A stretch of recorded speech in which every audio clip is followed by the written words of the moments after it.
네, 그러면 작가 최인훈의 삶을 한번 살펴보도록 하겠습니다.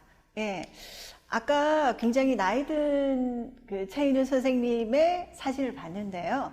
예, 이번에 아주 젊은 시절의 최인훈 작가입니다. 예, 젊었을 때 이렇게 굉장히 지적이고 멋있었죠. 예, 이런 모습이었어요. 자, 그러면요. 최인훈 선생님은 1934년에 함경북도 회령이라는 곳에서 태어나셨어요. 이 회령은 어디냐 하면요. 회령이 어디냐 하면요. 우리가 그 지도상에서 제일 북쪽에 있는, 그래서 두만강을 건너면 바로 중국 갈 수 있는 그 도시가 바로 회령입니다. 그래서 최인훈은 그 회령에서 1934년에 태어났는데요. 요 34년생이라고 밝힌 것은 돌아가시기 얼마 전이고요. 그 남한으로 월남을 하면서 1936년생이라는 호적을 받으셨어요. 그래서 일평생 남한에 사는 동안 그 평생 1936년생으로 사셨기 때문에 계속 이제 36년생이다라고 얘기를 하시다가 나중에 돌아가실 때 이제 연보를 정리하는 과정에서 34년생이다라고 밝히고 돌아가셨습니다. 그리고 이 최인훈이 살았던 이 회령에서 일제강점기 시절이잖아요. 그래서 아버지가 제재소를 했습니다. 그래서 이 제재소를 하면서 굉장히 좀 편안하게 살았죠. 제재소 할 정도면. 그래서 최인훈은 아버지에게 막 부르주아다라고 얘기를 하면서 아버지를 조금 비판한 적도 있다고 고백을 했습니다. 왜냐하면 최인훈이 살았던 이곳은 소련군이 들어오면서 그 공산주의 그 사상을 가진 그런 정치 체제 하에 살았기 때문에 아버지를 이제 부르주아라고 이제 비판할 수밖에 없는 그런 입장이었는데요. 그래서 회령에서 비교적 유복하게 살다가 해방 이후에 원산으로 옮기게 되고요. 아버지는 자기가 일군 이제 제재소를 다 그 정권에 맡기고 이제 원산에 제재소의 한 직원으로 이렇게 이주를 하게 되고요. 최인훈이 이곳에서 고등학교를 다니게 됩니다. 자, 그러다가 1950년 한국전쟁이 나면서 이제 월남을 하게 돼요. 우리가 영화 국제시장에서 봤던 그 흥남 철수 그 커다란 배를 타고 그 월남을 하고요. 그래서 부산에 도착했다가 그 친척이 살고 있는 목포로 이주해서 목포 고등학교에 입학을 합니다. 그리고 그 다음 해에 서울대학교 법과대학에 그 시험이 있었는데 거기에 시험을 치고 입학을 합니다. 그때는 우리 임시 수도가 부산이었어요. 그래서 부산에서 입학을 하다가 나중에 환도를 하게 되죠. 서울로 그 수도가 옮겨지게 되면서 그때 다시 서울로 옮겨오게 되는데요. 아까 그 광장의 이명준처럼 서울대학교 법대에 들어갔지만 광장의 이명준은 철학과 학생이잖아요. 그것처럼 철학책을 엄청 많이 읽고 책을 많이 읽었대요. 그러다가 그 법과대학교 그 채워야 되는 그 학점을 다 못 채우게 되었답니다. 예, 그래서 학교를 어쩔 수 없이 마무리 짓고 졸업하지 못한 상태로 군대에 가게 되죠. 그래서 처음에는 일반병으로 들어옵니다. 일반병으로 들어왔는데요. 여기 대구에서 일반병으로 들어왔다고 합니다. 최인훈 선생님께서 이 대구라는 지역이 자신과 굉장히 좀 연관이 있다라고 얘기를 하셨어요. 처음에 일반병, 행정병으로 들어왔는데 그 행정병으로 있다가 바로 옆에 그 통역장교 뽑는 그런 시험들이 있었다는 걸 알게 되고 거기에 지원을 하게 돼서 정식 직업 군인이 되게 됩니다. 예, 그렇게 해서 통역 장교, 정훈 장교를 거쳐서 7년간 군대에 생활을 하게 되고요. 군인의 신분으로 바로 소설가로 등단을 하게 됩니다.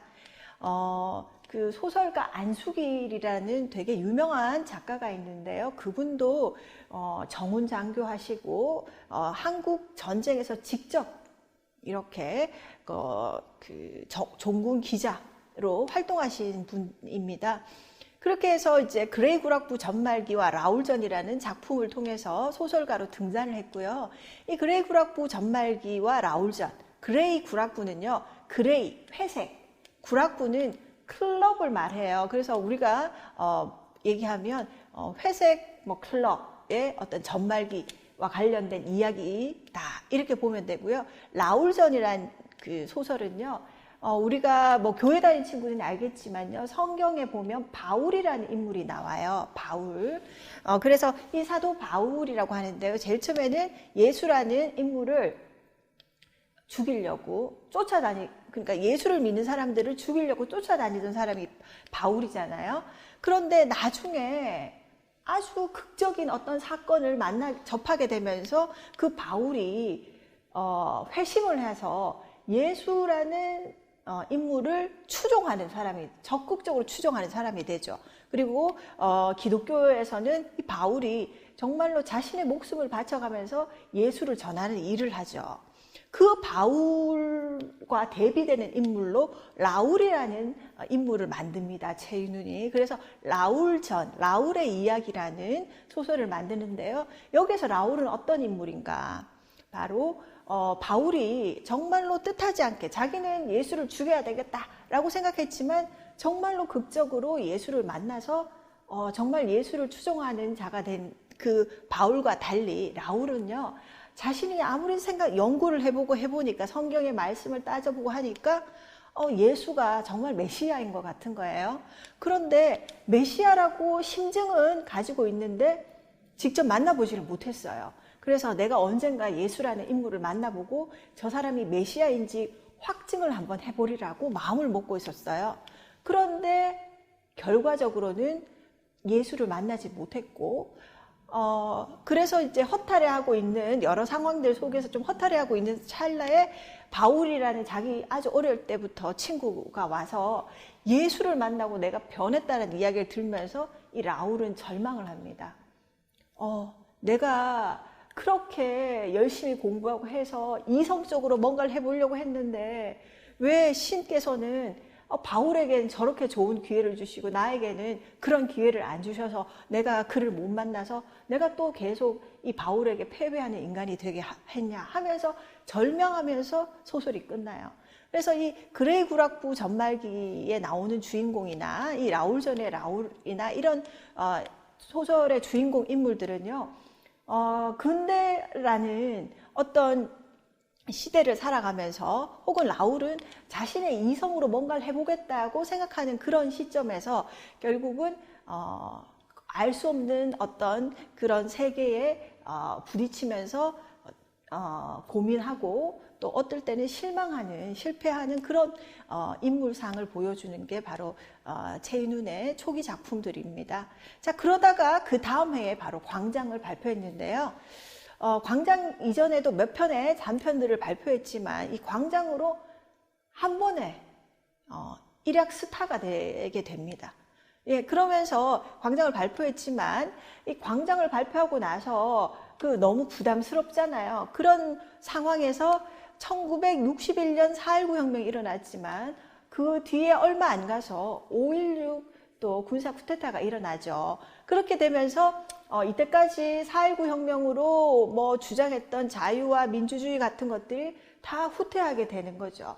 그리고 그때 남하고 북을 같이 비판하던 것들을 이제 더 이상 할 수 없게 된 거죠. 그러면서 최인훈의 소설들은 그때 굉장히 혼란한, 굉장히 무슨 말을 하는지 알 수 없을 만큼 난해한 그런 소설들을 발표하게 됩니다.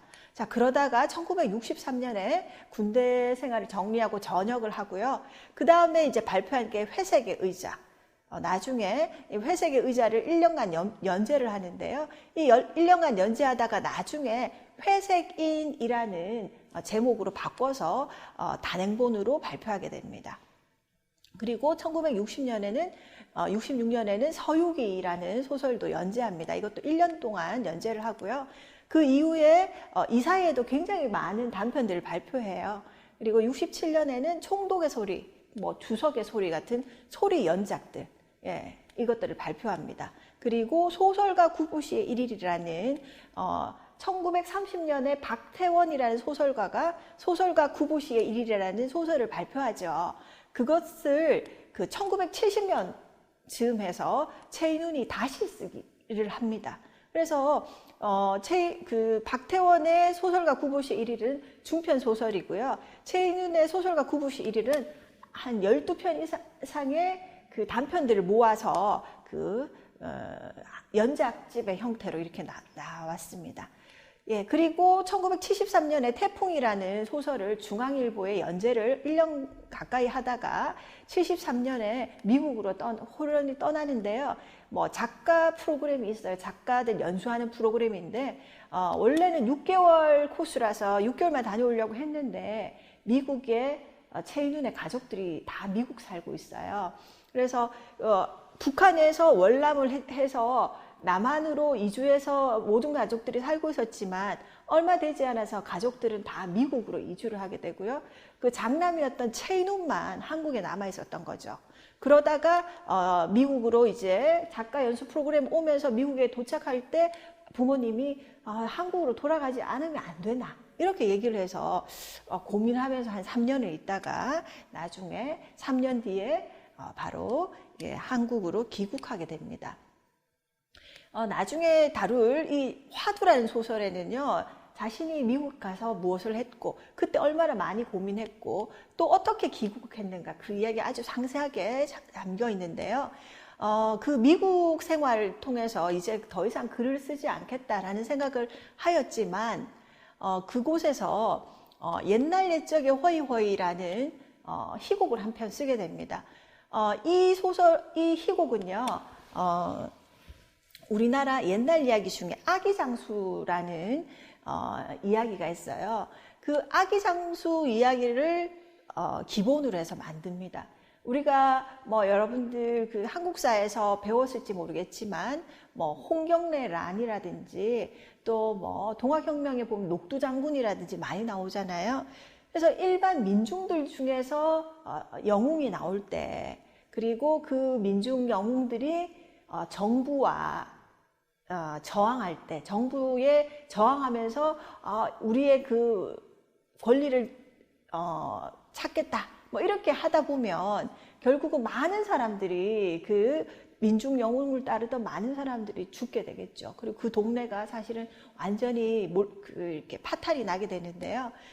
그런 그 아기 장수 민중에서 그 태어난 그 영웅의 이야기를 아기장수라고 하고요. 그 아기장수 설화에 보면 아기에게 이제 날개가 달려가지고 정말로 금방금방 어른이 돼가지고 막 이렇게 남들보다 굉장한 권능으로 이렇게 막 해 나가죠. 그런데 이 옛날 옛적의 호이호이는 그 아기장수를 결국은 부모가 죽입니다. 네가 태어나면 동네 사람들 다 죽고 피바다가 된다 하면서 그 아기 막 엄마 밥 줘라고 하는 아이를 그냥 베개를 탁 이렇게 덮어가 아이를 죽이고 그래서 그 아이가 나중에 용마를 타고 좀 하늘로 올라가는 그런 이야기입니다. 이걸 보면서 최인훈은 내가 새로 작가로 쓸거리를 찾았다 하면서 이제 한국으로 귀국하게 됩니다.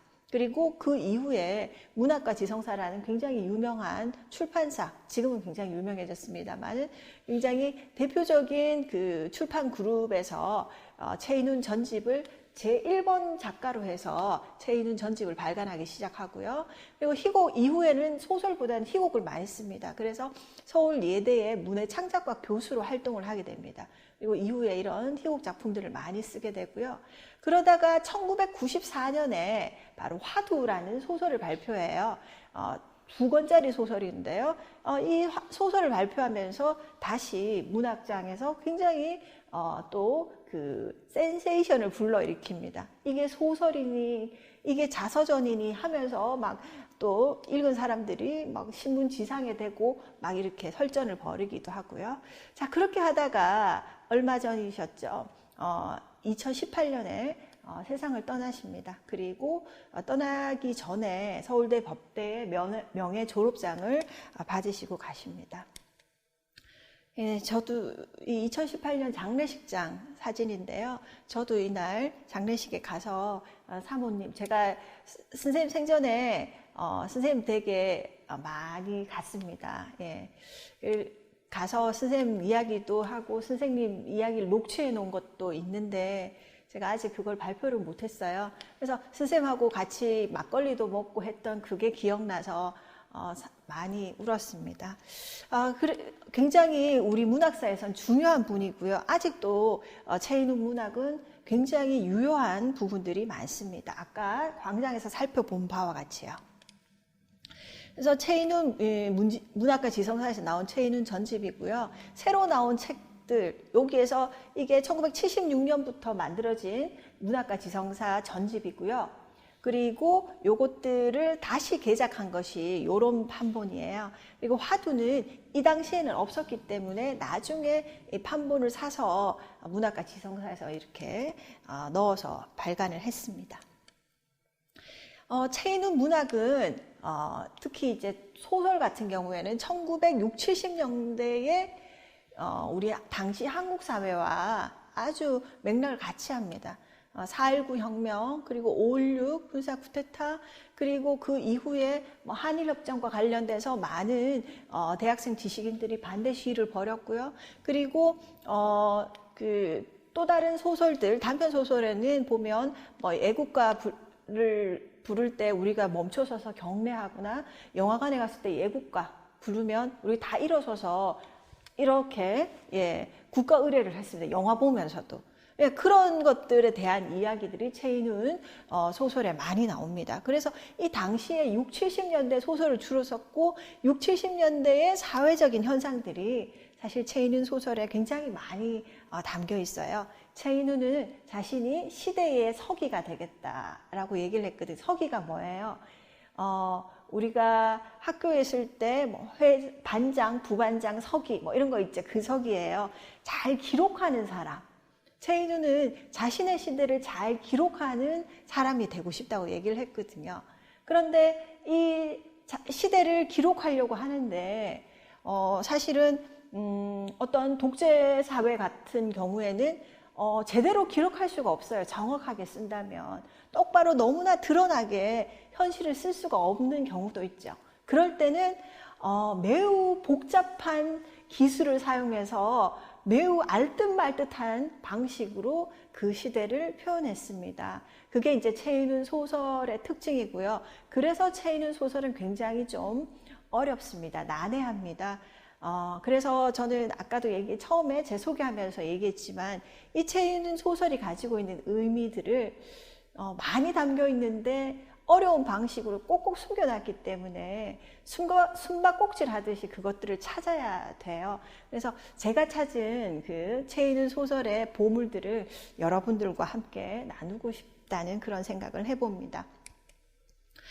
그래서 최인훈 소설의 아주 대표작만 간략하게 설명을 하고 지나가겠습니다. 최인훈 아까 얘기했던 최인훈 얘기했던 그 회색의 의자. 최인훈은 회색을 좋아해요.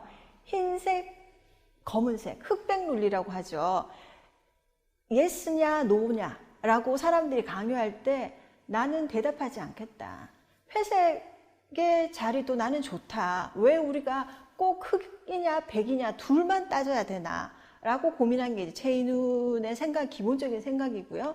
남한과 북한 어디도 가지 않겠다라고 했던 것은 남한은 남한대로 북한은 북한대로 이 각자의 어떤 장점들이 있다면 그것들을 조화롭게 운영하는 어떤 이상적인 사회를 꾸려보고 싶다는 거고요. 그리고 어느 하나가 강제되는 시대에 대해서는 저항적인 메시지를 풀어냈습니다.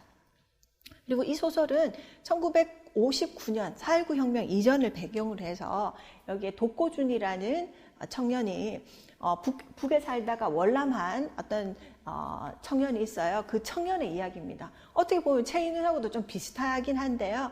거기에서 이제 월남했을 때 자기 누나의 남편, 즉 매형이 남한에서 굉장히 잘 살고 있었는데요. 그 매형이 북한에서 공산당 당원이었던 거죠. 그래서 그 당증을 가지고 와서 그 독고준이 어디 아버지가 돌아가시고 갈 데가 없을 때 이 당증을 들고 매형에게 찾아가고요. 그래서 매형이 좀 굉장히 이 당시 사회에서 공산당원이었다고 알려지면 사업을 할 수가 없기 때문에 입막음의 의미로 이 독고준하고 같이 생활을 하면서 겪게 되는 이야기입니다. 자, 그리고 서유기는요, 서유기는 이제 회색인의 속편에 속할 수 있어요. 왜냐하면 회색인의 마지막 부분이 그 독고준이 자신의 집에 살고 있는 또 다른 인물이 있어요. 바로 그 자신의 매형이 남한에서 재혼을 해서 그 처제하고 같이 살고 있습니다. 그래서 독고준이 하고 처제가 약간 썸을 타고 있어요. 그래서 마지막 장면은 독고준이 이유정의 방에서 나오는 장면에서 끝이 납니다.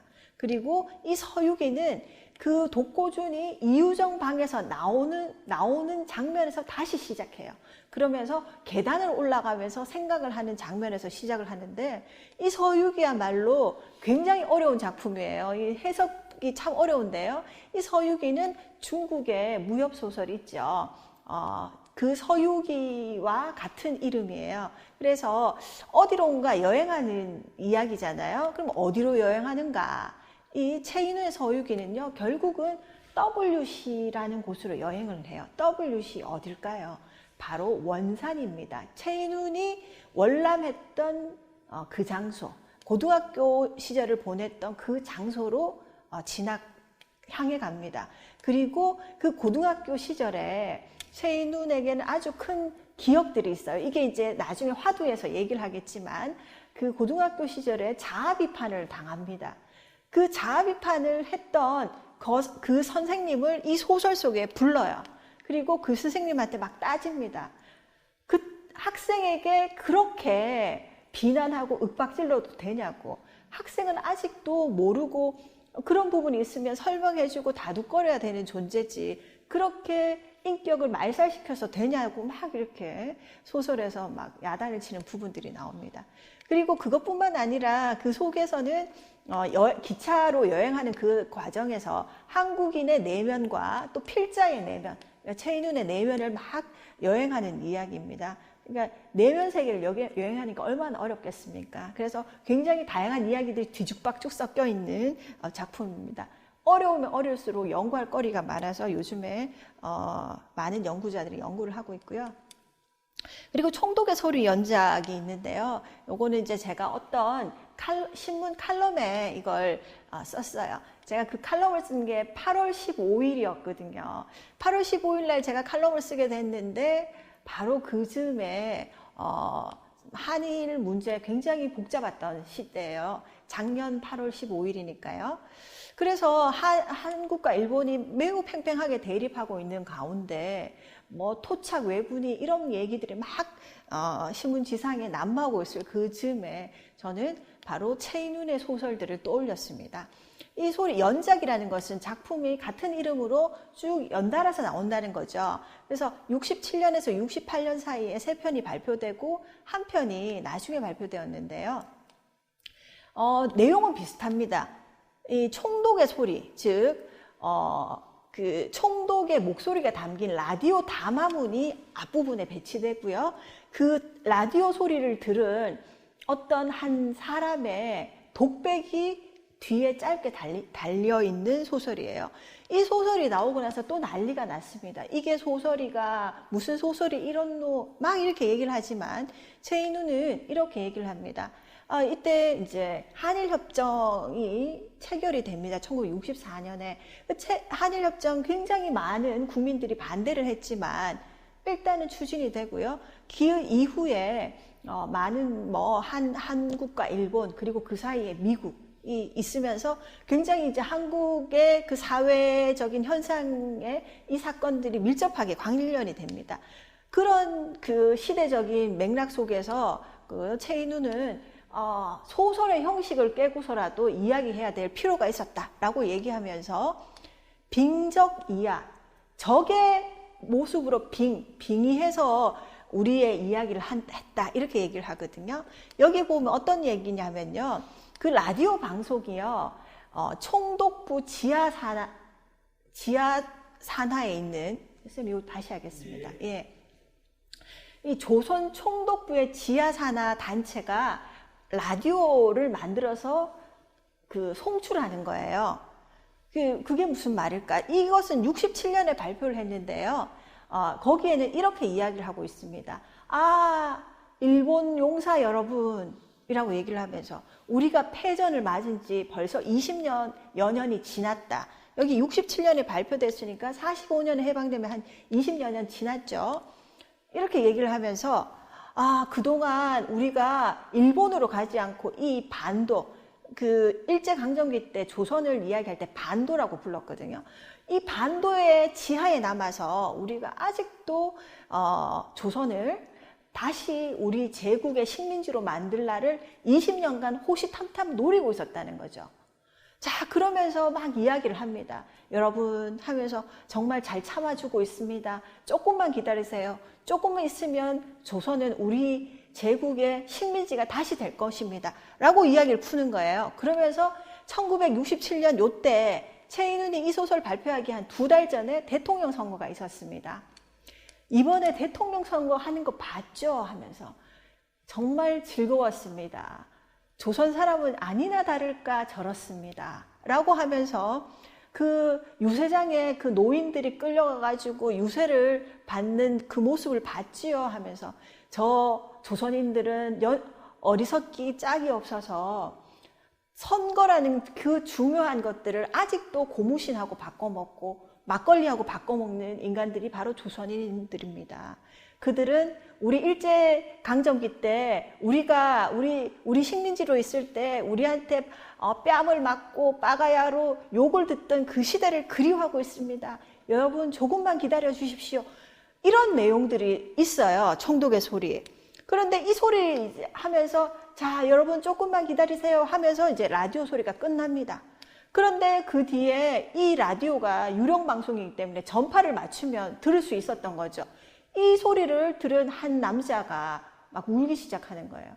이 소리, 그 비가 오는 빗속 소리에 어떤 소리들이 들리는데 막걸리 붓는 소리, 그 다음에 뭐 엽전 구르는 소리, 이런 소리들을 듣는 거예요. 그거는 바로 1967년 선거가 매우 타락한 금권 선거였다는 걸 은유적으로 이야기하고 있는 거고요.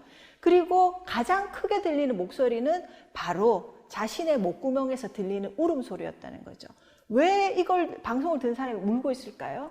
그 당시의 사회를 이야기하고 꼬집어서 얘기를 하고 있는 총독의 목소리 중에 틀린 부분도 있지만 맞는 부분도 있었기 때문에 그 현실이 너무나 가슴이 아파서 울고 있는 거죠. 까딱하다가는 이렇게 하다가는 정말 일본 제국의 식민지가 다시 되지는 않을까. 예, 이런 지점에 벌써 최인훈은 간파하고 이런 소설들을 썼다는 거죠.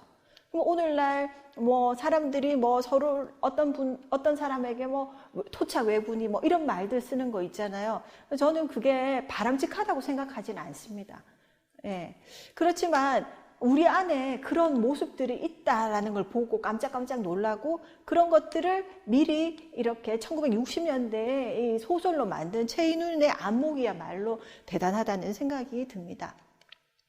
예, 그리고 아까 얘기했던 소설가 구보시 1일은요, 69년에서 72년 사이에 발표를 했고요. 나중에 이것들 다 묶어서 단행본을 발표했는데요. 아까 얘기했듯이 일제강점기에 박태원 소설을 모티프로 해서 그것처럼 진행을 합니다.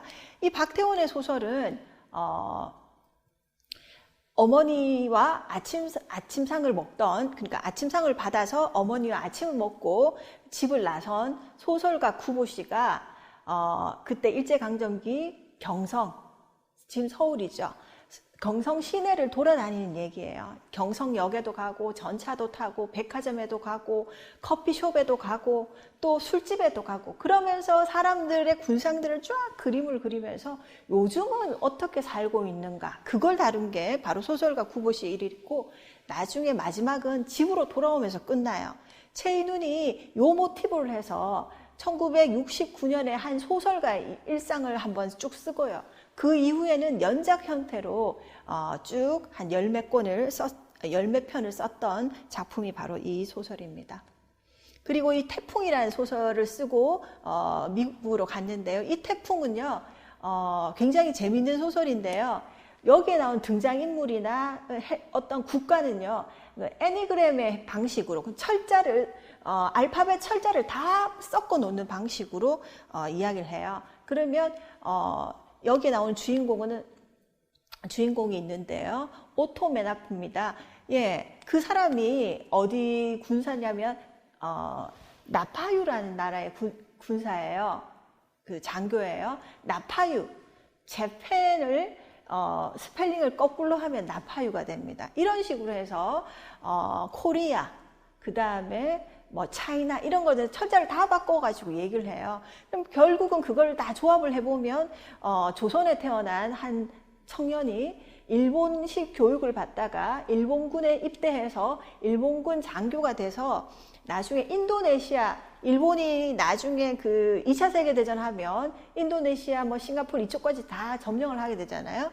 그래서 인도네시아에 와서 어떤 인도네시아의 독립운동가를 구금을 하고 있는데 그를 만나면서 새롭게 인간이 바뀌는 얘기입니다. 그래서 그 인도네시아의 독립운동가를 보면서 우리 조선에도 저런 사람이 있었겠다. 그런데 왜 나는 몰랐을까?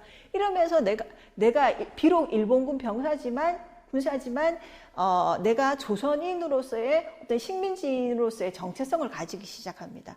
그리고 일본이 패전될 때 자기는 활복 자살을 하려고 했지만 거기에 있는 그 운동가가 그러지 마라라고 만류를 하고요. 다시 인도네시아인으로 그 국적을 바꿔서 사는 그런 얘기예요. 굉장히 흥미진진한 얘기인데요. 사실은 평가를 제대로 못 받아서 요즘에 많은 연구자들이 연구하는 소설입니다.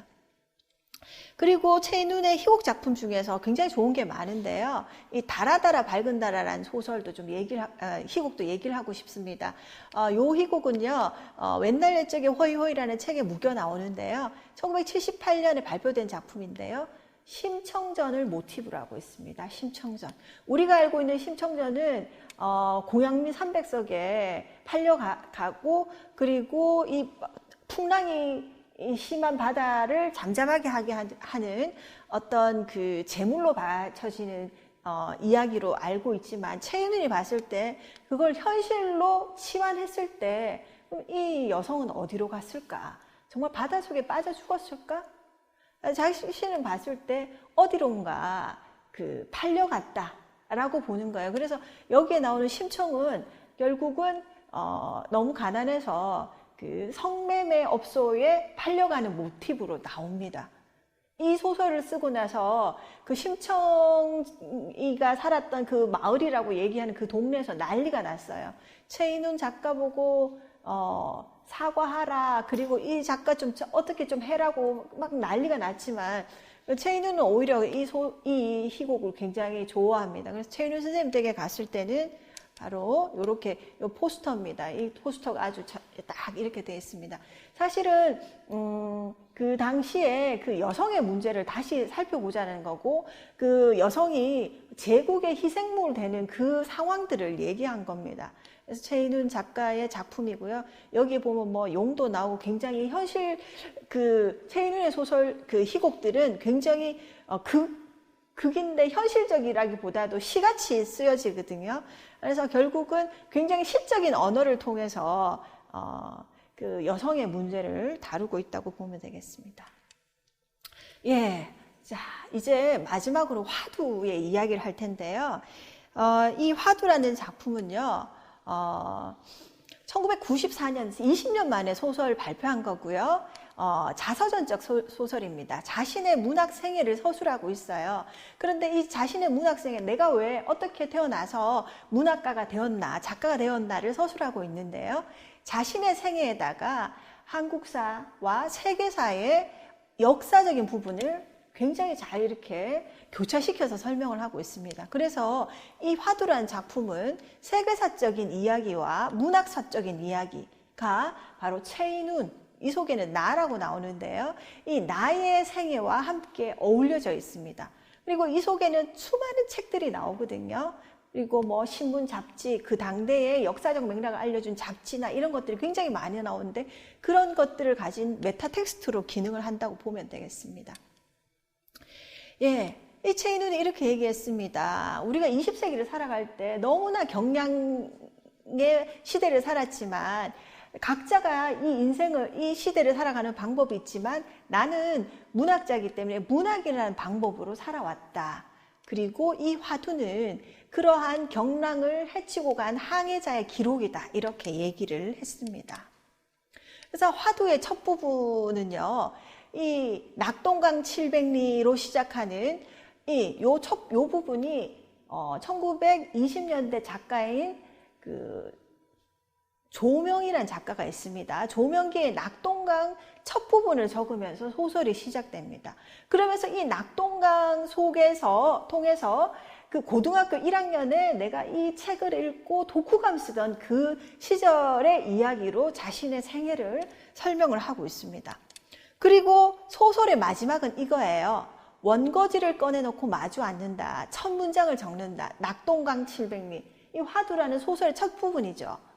이 소설은 어느 가을밤에 그렇게 시작되었다. 이렇게 하면서 소설이 끝을 맺습니다. 여기에 보면 이제 최인훈이 굉장히 어렵게 이야기하는 부분 중에서 이 화두라는 개념이 있어요. 우리가 화두는 어떤 그 문제에 대한 그 열쇠 개념이다. 이렇게 얘기를 하고 있거든. 내가 어떤 생각을 할 때 거기에 키워드다. 이렇게 보고 있어요.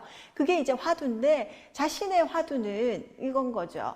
우리가 인간이 이렇게 오랫동안 살아오면서 문화라든지 이런 것들로 발전하고 진화해 오는데 그거의 그 모티브는 뭘까? 핵심은 뭘까? 그러면서 제가 최인훈 선생님의 그 문학을 연구하면서 메타모르포시스라고 돼 있는데요.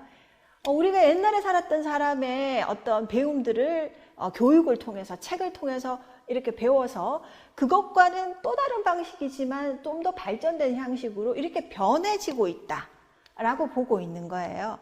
그러면서 이런 그 생물학적 진화의 관점에서 이야기를 하고 있습니다. 자, 그러면서 소설가의 구보시 1위를 자신이 바로 일제강점기 박태원 소설에서 가지고 왔죠.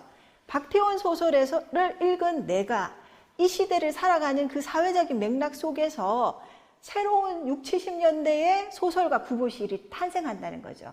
이게 아까 말했던 이제 그 메타모르포시스의 개념인데요. 그러면서 나는 70년대를 살고 있지만 어느 순간 30년대 박태원이나 이상 같은 그 사람의 삶들을 너무나 잘 이해하게 되었다. 그러면서 내가 그 사람들이 되어서 소설을 쓴다. 이렇게 얘기를 하고 있습니다. 저는 여러분들께 이 화두를 통해서 꼭 얘기해 주고 싶은 것이 있어요. 여기에 보면 고등학교 때 있었던 그리고 하나 굉장히 큰 기억 두 개인데요. 첫 번째 기억은 이거예요. 아까 첫 부분에서 조명희의 소설 낙동강을 읽은 부분부터 시작했잖아요. 그 낙동강을 선생님께서 읽고 선생님께서 숙제로 냈어요. 독후감을 써오라 얘기를 했는데 최인훈이 여기에서는 이제 최인훈이라고 부르면 안 되겠죠. 소설 속에서 나는 사실은 작가인 최인훈과는 엄연하게는 다른 인물이죠. 그러나 이 나는 굉장히 최인훈의 자전적인 요소를 많이 가지고 있어요. 장문숙제에서 나는 쓰고 있었다. W 근교 친구 가수원집에서 초대된다. 여름밤이다. 지금 조명희 소설 낙동강에 그 독후감을 쓰고 오라고 했을 때 여기에서 이런 얘기를 쭉 다 쓴다는 거예요. 친구네 가수원에서 평상의 여름밤에 어떤 여학생들하고 같이 낙동강 이야기를 한다. 우리는 박성훈에 대해서 얘기를 했고 그 박성훈의 애인 역으로 나온 로사에 대해서 이야기를 했고 그리고 그 밖에 나와보니까 달은 없고 별빛은 무섭게 찬란했다. 뭐 이런 얘기를 쫙 썼는 거예요. 이 독후감에. 여러분도 독후감 과제가 나오면 이렇게 쓰시면 돼요. 내 이야기를 집어넣어야 되는 거예요. 자, 그러면서 그 다음 시간에 숙제로 냈더니만 선생님께서 야, 이 숙제는 장문의 수준을 넘어섰고 이미 유망한 신진 소설가의 소설이다. 이렇게 선언을 해주신 거예요. 선생님이 나를 소설가로 지목해 준 그 기억이 하나 있고요. 작가라는 축복을 이때 받았고요. 그리고 기억의 공간에 떠오른 장면 하나가 더 있어요. 아까 얘기했던 방과 후 교실, 밤이고 교탁 뒤에 촛불이 있는데 여기 한 사람이 있다. 솔직하지 못하다고 교사는 얘기를 했다. 그러나 조심해야 된다고 나는 생각한다. 말 잘못 나갈까 두렵다. 어떤 말을 숨기고 어디까지 말해야 할지 그때마다 판단하고 천천히 말하는 것처럼 꾸며야 한다. 자아 비판회라는 이 시간을 언제 끝낼 것인가. 이 기억들이 세월이 지나면 지나갈수록 더 무거운 의미를 키워오는 첫 장면이다. 이렇게 얘기를 합니다.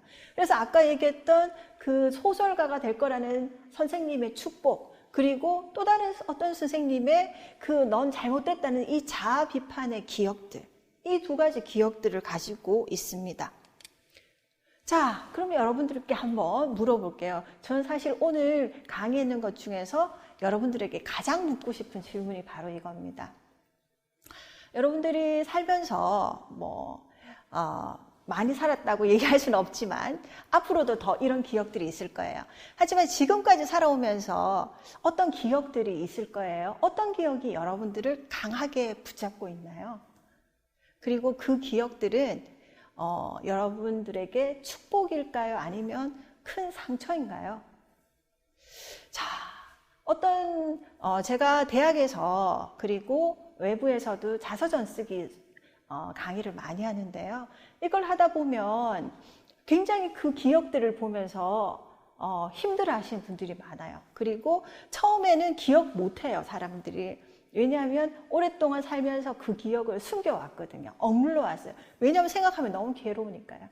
그러나 오늘의 나를 제대로 내가 누구인가를 알기 위해서는 그 상처를 헤집어 봐야 돼요. 그리고 그 상처로 인해 내가 어떻게 단련되어 왔는가, 아니면 내가 어떻게 나를 갉아먹고 있는가를 발견해야 돼요. 만약 그 상처가 나를 갉아먹고 있다면 이제 과감히 그 상처에서 뛰쳐나와야 됩니다. 더 이상 그 상처가 나를 갉아먹게 해서는 안 돼요. 그리고 만약 그 기억이 좋은 축복 기억이라면 그 기억을 잡고 여러분들은 앞을 향해 열심히 나가면 됩니다. 그래서 여러분들이 기억하는 그 기억이 축복이든 상처든 그것을 통해 여러분들은 성장할 수 있습니다. 그래서 그것을 통해 내가 어떻게 성장할 수 있을까를 여러분들이 곰곰이 생각하면 좋겠습니다. 그리고 앞으로도 여러분들에게 어떤 상처나 시련이 온다면 이것들이 나를 어떻게 성장시키고 단련시킬 것인가를 생각하면서 잘 이겨내기 바랍니다. 다시 화두로 돌아와서요. 이 축복된 소명의 의식, 선생님이 넌 작가가 될 거야 했던, 그리고 그 자아 비판에서 위협적인 재판, 이런 것들이 평생 동안 최인훈이라는 작가가 평생 동안 살면서 이 사람을 굉장히 억누르고 있었다는 거죠. 의식의 모두를 지배하고 있어요. 자, 그러면서 한 장면은 피고로서 너는 잘못했어 라고 얘기를 하면서 나를 자꾸 다그치고요. 그러면 난 자꾸 위축이 되겠죠. 다른 장면은 가치 있는 재능으로서 나를 축복해 줍니다. 이렇게 나와 있습니다. 자, 그러면서 이 최인훈은, 이제 나이가 든 최인훈은요, 이때 한 60 정도 됐을 때 이 글을 썼는데요. 나 자신이 주인일 때 써둬야지, 아니 주인이 되기 위해서 써야 한다. 그래야 두 분 선생님, 나를 축복했고 혹은 나를 비판했던 그 두 분 선생님을 만날 수 있다고 생각한 거예요. 자, 그렇게 얘기하면서 자신이 이때까지의 삶을, 작가로서의 삶을 이야기를 했고, 또 남은 시간, 이게 1994년에 쓰여졌으니까 아주 수십 년을 더 사셨잖아요. 그동안 나는 어떻게 살 것인가를 생각해 본 기회가 된다는 거죠. 그렇게 내가 주인으로서 내 글의 그 맥락들을 잡고 내가 기억하는 그 맥락들을 다 살펴서 써놓겠다. 그럴 때 나는 주인이 될 수 있다. 라는 이야기를 합니다. 이제 강의를 마무리 짓도록 하겠습니다. 제가 초반에 이야기했듯이 다시 화두가 되는 광장.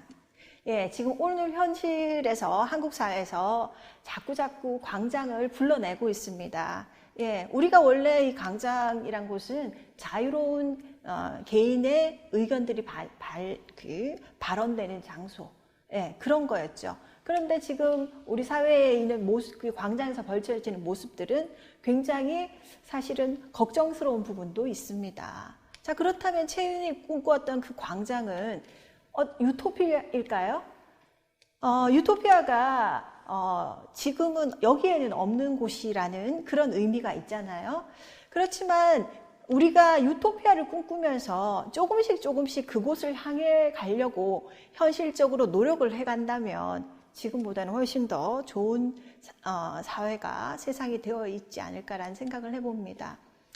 예, 아까 좀 얘기했지만 우리가 아직도 종전이 되지 못하고 있어요. 휴전의 상황에서 이렇게